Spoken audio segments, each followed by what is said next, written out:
Semana clave en la política nacional, también muy importante aquí en Canarias, porque esta semana, el próximo jueves y viernes 19 y 20 de diciembre, se celebra el debate final de los presupuestos de Canarias para el año 2020.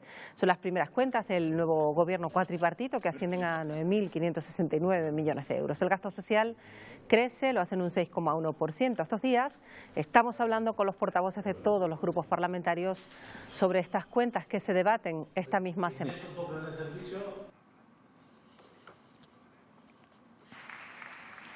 Vamos a hablar esta mañana con Casimiro Curvelo, portavoz de la agrupación socialista Gomera. ¿Qué tal, señor Curvelo? Muy buenos días.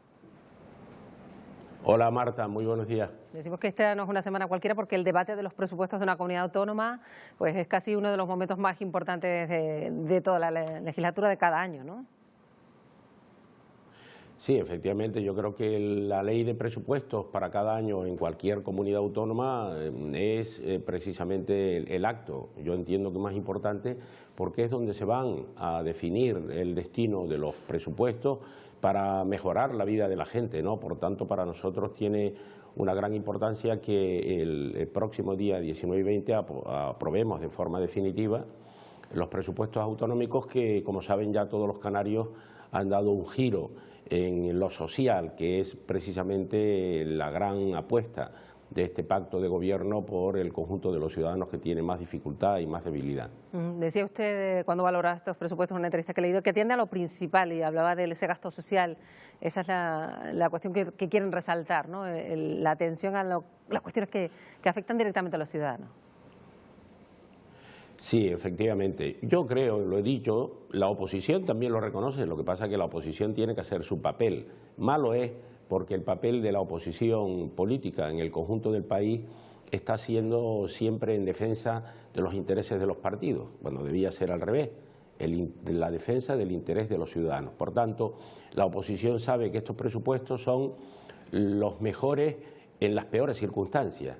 ¿Qué quiero decir con esto? Son los mejores, pero la realidad económica y de falta de un gobierno estable en el país no facilita las cosas. El Brexit recientemente, las elecciones que dieron la victoria a Boris Johnson va a dificultar también esta realidad, el enfriamiento de la economía, en fin. Pero tenemos unos presupuestos que los no financieros suman 8.066 millones de euros y de estos nada más y nada menos que 6.051 se dedican a las políticas sociales, se dedican a la sanidad, a la educación y a los servicios sociales, especialmente la renta de ciudadanía, la dependencia, en fin. Y yo creo que a pesar del incremento tan bajo que tiene el presupuesto de 2,7%, sin embargo, a sanidad destinamos 3.140 millones, es decir, hay un incremento de 134,4 millones de euros para atender las listas de espera y otras necesidades que se demandan en la propia sanidad. En educación destinamos nada más y nada menos que 1.878 millones de euros, se incrementan 125,2.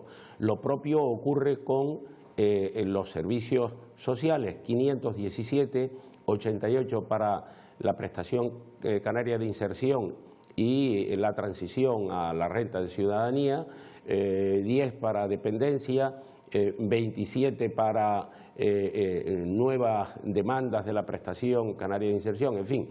Yo creo que son unos presupuestos que no olvidan además la inversión en los distintos sectores productivos que incrementa la cantidad que se destina, del mismo modo que tampoco descuida la inversión en vivienda o en empleo. Por tanto, yo creo que son unos presupuestos razonablemente dirigidos a los sectores de la población que tienen más dificultades y en este sentido nosotros creemos que son unos buenos presupuestos, a pesar de que sabemos todos los canarios que los presupuestos no resuelven todo. Los presupuestos son una herramienta para atender el sector del ámbito social que son más vulnerables.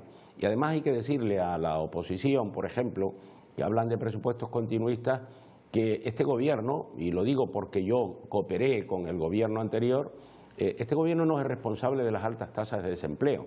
La alta tasa de desempleo en Canarias es un fenómeno estructural que lógicamente hay que seguir trabajando para atender a los que tienen este problema, pero que tampoco esos indicadores de 700.000 personas al borde de la exclusión social, en fin, vienen heredados y no son respuesta de este gobierno que comenzó anteayer, ¿no?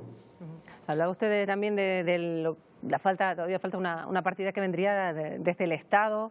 Queremos también hablar con usted de cómo observa las circunstancias que se viven en la política nacional, porque esto también tendrá, en tanto en cuanto se retrasen o no los presupuestos generales del Estado, efectos en Canarias. ¿Está la cosa más cerca de formarse un gobierno o todavía puede haber sorpresas?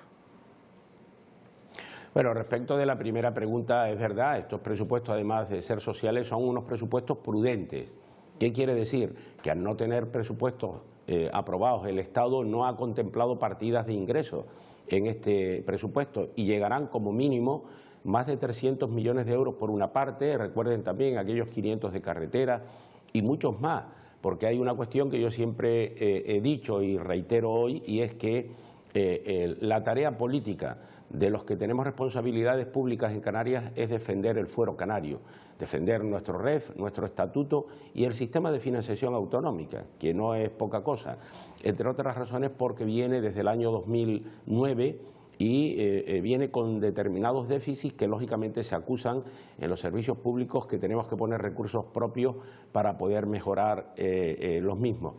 Respecto de la segunda parte, yo siempre he sido optimista, pero desde luego a medida que transcurre el tiempo voy perdiendo el optimismo porque Esquerra Republicana, negociando su abstención para ser investido presidente del gobierno Pedro Sánchez en la segunda votación, se están extralimitando.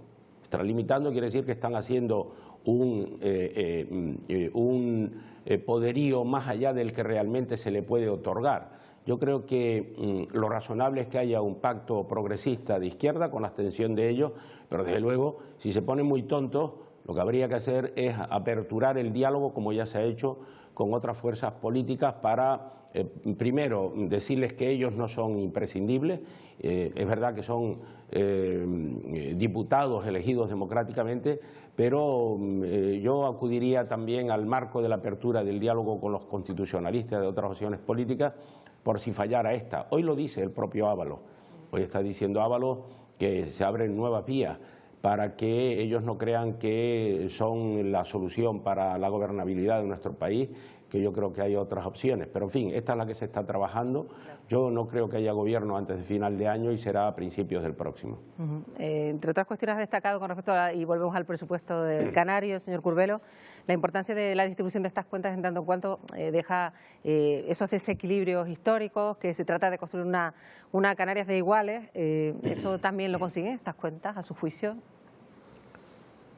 Indudablemente, hay que tener en cuenta que la clave está atender a las personas en el ámbito territorial en el que se encuentren. Es verdad que Gran Canaria y Tenerife son islas con mucha más población, más de 850.000 habitantes cada una de ellas, y lógicamente si el gobierno llega a través de las distintas acciones políticas a los sectores más vulnerables de la sociedad, está atendiendo las necesidades en cualquier ámbito territorial. Es verdad que habitualmente se suele reclamar mayores inversiones para cada una de las islas. Este presupuesto tiene 1.008 millones de inversiones reales para todas las mismas. Hay un equilibrio territorial, no obstante, una herramienta que todavía está en vigor, que es el Fondo de Desarrollo para Canarias, por la que yo aposté mucho, porque decía que las islas no capitalinas también tienen opción o deben tener opción a llevar a cabo inversiones para buscar las mejoras de las infraestructuras y atender las necesidades de principios del siglo XXI. Y yo creo que todas estas cosas se están intentando hacer con buen criterio, paulatinamente, y el presupuesto llega efectivamente a todos los rincones de Canarias, y eso es lo más importante para tener la certeza que crecemos y mejoramos la calidad de vida en igualdad de oportunidades. ¿Qué espera del debate en sí, señor Curbelo, tal y como está compuesta la Cámara, de ese momento también de las enmiendas? ¿Qué piensa que va a ocurrir? Dije antes, pero es que yo recuerdo cuando se debatió las enmiendas a la totalidad y habían grupos que presentaron enmiendas a la totalidad que no sabían ni dónde estaban. Lo que pasa es que políticamente vende estar en la tarea de la enmienda a la totalidad y después presentar enmiendas. Yo espero, nosotros presentamos 158 enmiendas que movían algo más de 53 millones de euros y 28 al articulado. pero esto es para buscar mejores equilibrios y atender las necesidades de los ciudadanos. En la oposición no le queda el papel sino de discrepar, pero yo creo que debía hacer un papel mucho más conciliador, porque estos presupuestos, si tuvieran ellos la oportunidad de elaborar unos nuevos, no los harían mejor nunca. Bueno, pues señor Curbelo, los tenemos pendientes de lo que dé de sí esas jornadas de debate en la Cámara, semana importante también para Canarias en lo político. Gracias por atendernos un día más, señor Curbelo. Buenos días. Muchísimas gracias. Muy buenos días.